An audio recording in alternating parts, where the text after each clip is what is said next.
delivery boy নহয় জ্ঞানদীপৰ নতুন পৰিচয় এতিয়া সেকশন অফিচাৰ এটা ঘটনাৰ পাছতেই ভাগ্য সলনি হ'ল জ্ঞানদীপৰ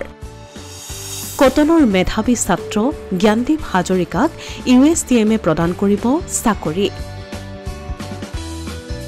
জমিটো সুইগিৰ ডেলিভাৰী বয় হিচাপে কাম কৰি নিজৰ খৰচ উলিওৱা জ্ঞানদীপৰ ভাগ্য সলনি হ'ল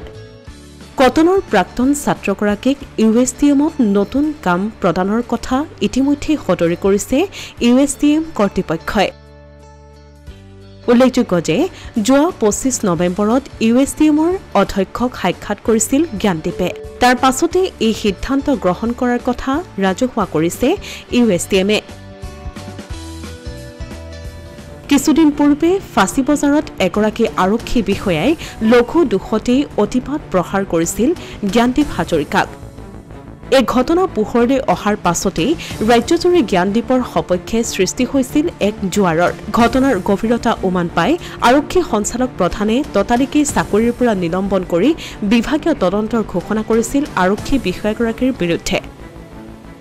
কিন্তু এই ঘটনাই যেন কপালহে ফুলালে জ্ঞানদীপৰ এই নতুন চাকৰিয়ে মেধাৱী ছাত্ৰগৰাকীৰ জীৱনলৈ কঢ়িয়াই আনিছে আশাৰ ৰেঙনি